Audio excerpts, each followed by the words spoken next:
सितंबर अक्टूबर का महीना सिर्फ त्योहारों का ही नहीं, नोबेल पुरस्कार का महीना भी होता है। इन दिनों घोषणा होती है दुनिया के सबसे खास और सम्मानित नोबेल पुरस्कार की, जिसे साहित्य, शांति, फिजिक्स जैसी धाराओं के लिए दिया जाता है। और इस बार का फिजिक्स का नोबेल पुरस्कार दिया गया है फिजिसिस्ट रॉजर पेनरोज को, जो साइंस जगत के एक लोकप्रिय नाम है। रॉजर को पुरस्कार मिल रहा है ब्लैक होल्स पर किए गए उनके काम के लिए। ये पुरस्कार पेनरोज के अलावा दो और वैज्ञानिकों को मिल रहा है, जो हैं अमेरिका की एंड्रिया गेज और जर्मन एस्ट्रोनॉमर राइनहोल्ड गेंजल, जिन दोनों ने भी ब्लैक होल्स पर ही काम किया है।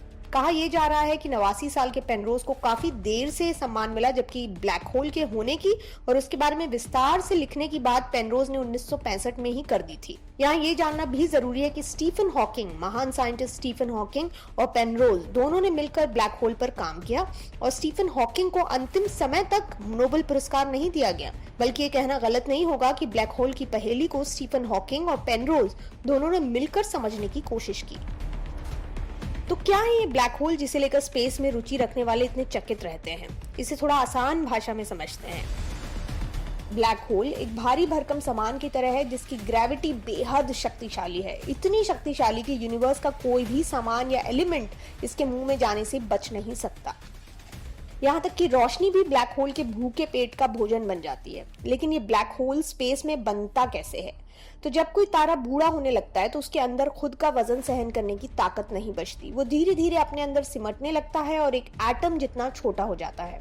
ऐसा होते हुए वो एक ब्लैक होल में तब्दील हो जाता है, और जो कुछ भी उसके पास से गुजरता है, यहाँ तक कि आप भी, वो उसे निगल जाता है। आप उससे बचकर निकलने की कोशिश नहीं कर सकते, क्योंकि उसकी ग्रेविटी इतनी ज्यादा है कि हम खुद ब खुद उसमें खिंचते चले जाएंगे।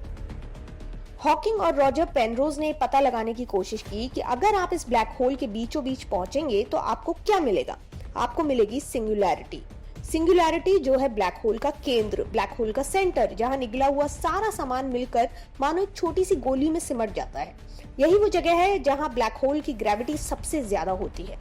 हॉकिंग और पेनरोज के हिसाब से इस एक होल के अंदर आपको कायनात के न जाने कौन कौन से अंश मिलेंगे, तारे, हाथी, टेबल, रोटी, धूल, मिट्टी, न जाने क्या क्या, यानी जो कुछ भी स्पेस में मंडराते हुए ब्लैक होल में गिरा हो, वो सब कुछ आपको इस ब्लैक होल के अंदर मिल जाएगा। ऐसे छोटी सी गोली नुमा इस तत्व में फिजिक्स के वो सारे नियम कायदे फेल हो जाते हैं जो स्पेस और टाइम की बात करते हैं। कोई नहीं जानता इस ब्लैक होल में पहुंचकर हमारा क्या होगा। अगर आपने हॉलीवुड की इंटरस्टेलर देखी है तो आप इस पहेली को और अच्छे से समझ पाएंगे। कोई कहता है इस ब्लैक होल में एक अलग ब्रह्मांड है, एक अलग यूनिवर्स है, तो कोई कहता है कि व्यक्ति इसमें जाकर सब कुछ भूल जाता है। कुल मिलाकर ब्लैक होल में हमारा हश्र एक पहेली ही है। यहाँ ये जानना भी दिलचस्प है कि यूनिवर्स को समझने के लिए ब्लैक होल को जानना क्यों जरूरी है। इसके लिए समझिए कि ब्लैक होल के किनारे पर क्या होता है। इसके बाहरी हिस्से को इवेंट होराइजन कहते हैं, जहां ऊर्जा भारी मात्रा में पाई जाती है। क्वांटम इफेक्ट की वजह से किनारे पर गर्म कण टूट कूट कर ब्रह्मांड यानी यूनिवर्स में फैल जाते हैं। इसे ही हॉकिंग रेडिएशन कहते हैं। किनारे पर ये कण किरण की तरह ब्रह्मांड में फैल जाते हैं, तो कोई कण गड्ढे में गिर जाते हैं। कण के पास अपने दोस्त को बचाने का कोई रास्ता नहीं होता, ग्रेविटी जो इतनी तेज होती है। जो कण अंदर रह गया यानी ब्लैक होल के अंदर चला गया, उसके अंदर नेगेटिव मास होता है, जो ब्लैक होल को वक्त के साथ बहुत छोटा करता जाता है।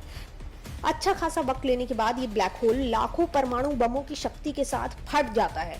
रॉजर पेनरोज और स्टीफन हॉकिंग ने हमें इस सोच की तरफ बढ़ाया कि एक वक्त ऐसा था जब ब्रह्मांड में मौजूद छोटे से छोटा कण एक छोटी सी गोली यानी सिंगुलैरिटी में मानो बंद था, जो सदियों बाद फटा, जिसे बिग बैंग थ्योरी कहा गया, और तब बना ये ब्रह्मांड जिसके हम वर्तमान में हिस्से हैं। इंसान और दुनिया के अस्तित्व के सिरे को खोजने की कोशिश और अपने दिए गए सिद्धांतों को बार बार चुनौती देना ही पेनरोज और हॉकिंग के काम को इतना खास बनाता है। Presenting B News app available on Google Play and App Store. Download it now.